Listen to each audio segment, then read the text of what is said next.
আপনারা তো কন্টেন্টগুলো ফেসবুকে ছাড়েন, আপনারা তো জানেন কি অবস্থা ফেসবুকের। এটা কি সম্ভব? আমার মনে হয় না। মাত্র ৩-৪ লাখ টাকা ইনকাম করি প্রতি মাসে। আমরা ফার্স্টে যখন ঢুকতেছিলাম এত পরিমাণে ভিড় দেখে গাড়ি টাইনে আবার সামনে চলে গেছি, চলে আবার ৬ জন গার্ড, তারপরে বিজিবি সবগুলারে মানে আগে দাঁড়া করায় ট্যাগেল দিয়ে, তারপরে এরকম অবস্থা হয়েছে হেরোয়া পারতা ছিল না, টাইনা ছিড়ানি অবস্থা। মানে অসংখ্য ধন্যবাদ।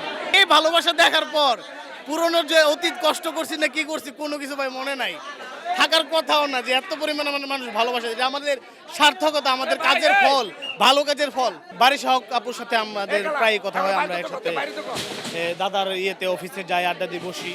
আপু খুবই ভালো মনের মানুষ। আর কেয়া পায়েল আপুর সাথে অতটা আন্ডারস্ট্যান্ডিং নাই, আগেও দেখা হয়েছিল বাট আন্ডারস্ট্যান্ডিং নাই অত। বন্ধুকে নিয়ে বলার কিছু নাই, বন্ধু সর্বক্ষণই বেস্ট।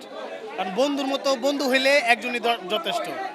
আর কিছু বন্ধু থাকে হচ্ছে খারাপ দিকে ধাবিত করে, কিছু বন্ধু আছে ভালো, যারা ভালোর দিকে নিয়ে যেতে চেষ্টা করে। তো ওই ক্ষেত্রে আমি শান্তকে ১০০তে ১০০ দেব।